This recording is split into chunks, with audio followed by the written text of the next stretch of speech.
Hello everyone, welcome to the Pod Digest. In this video, we summarize the podcast episode from the Diary of a CEO podcast titled, How to Seduce Anyone, Build Confidence and Become Powerful. Robert Greene is an American author known for his books on strategy, power, and human nature. In this YouTube interview, Greene shares insights on how to seduce others, develop confidence, and wield influence in a productive manner. He contends these abilities are best cultivated not through manipulation or domination, but by genuinely understanding human nature and appealing to people's emotional needs and sense of purpose.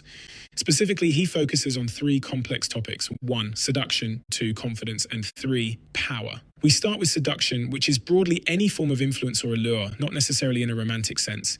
Seduction is a potent tool when done ethically. Some of the greatest seducers are not at all good looking. The most effective way to seduce people is by first understanding their emotional and psychological needs. Everyone seeks validation, importance, excitement, and meaning to some degree. The most skilled seducers are charming listeners who make others feel truly seen and important by focusing conversations on their perspectives and motivations. Rather than superficial flattery, seduction involves sincere and strategic validation that targets what really inspires people on a profound level. Appealing to emotions is key, as this is how we process information and make decisions. The best seducers stir feelings of meaning, excitement, and validation that win trust and influence. And seduction grants subtle forms of power, as people who feel understood and validated are more open to your suggestions and willing to support your agenda. However, seduction works best in the service of mutual benefit, not manipulation. Now, there are things that can make a person less effective at seduction. Arguably, such factors would be insecurity, lack of self-awareness, failure to connect emotionally, focusing conversations on oneself, lacking confidence, appearing overly intellectual, negativity, criticism of others, an inability to learn from mistakes damages rapport and appeal. Power is the ability to influence and affect what happens without necessarily having direct control or authority over other people. Greene believes true power comes from empowering others and helping them achieve goals that are meaningful to them, not from dominating or lording over followers. We're social creatures who evolve to live interdependently, so the most powerful leaders understand human psychology and leverage tendencies like the desire for validation and acceptance to motivate groups. This is what we should aim to explore: how to guide without force, how to liberate strengths in self and other, how to build partnerships of shared benefit through cooperative empowerment. For with great power comes great responsibility. Regarding confidence, Greene asserts it comes from developing competence in meaningful areas. The more skills you cultivate and expertise you gain, the more self-assured you will feel. Competence provides an inner sense of control and ability to handle what comes your way. Over time, gaining proficiency in your work or hobbies will breed an authentic self-assurance that others can sense. Confidence is about performing at your best without worrying how others perceive you. Other than these three main things, Greene touches upon a few other key areas that influence the levels of seduction, power, and confidence.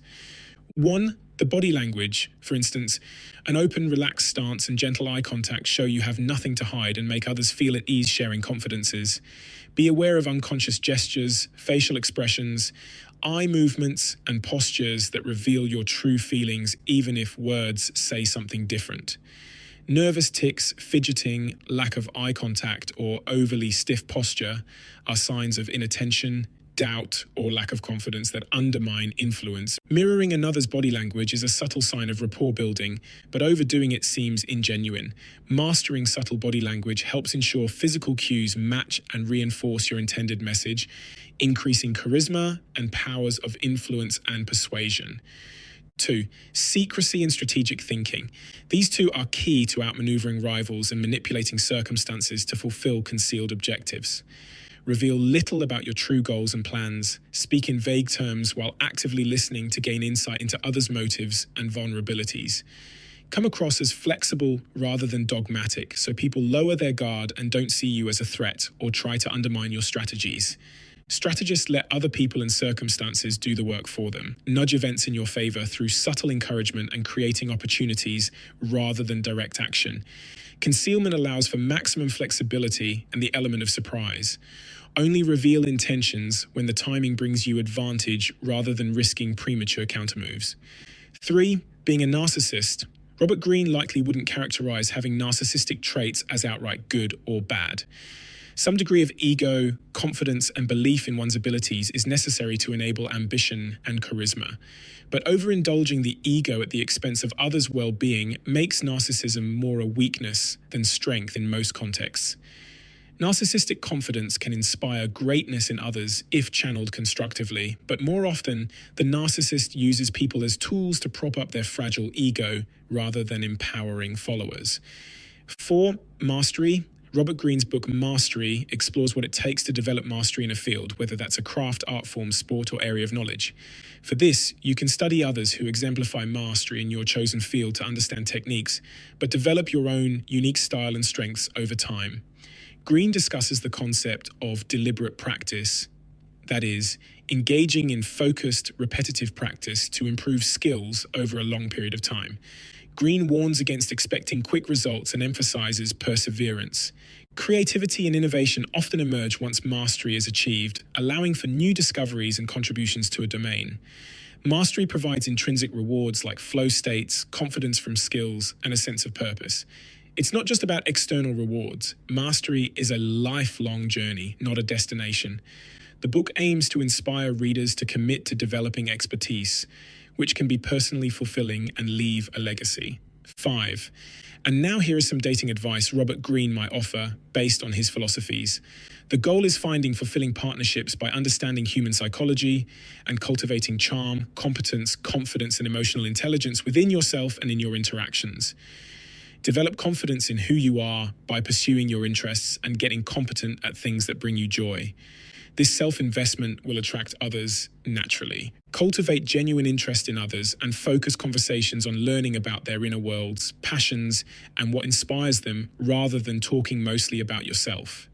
Have an outwardly pleasant disposition, but keep your own ambitions and vulnerabilities private initially to maintain an air of mystery.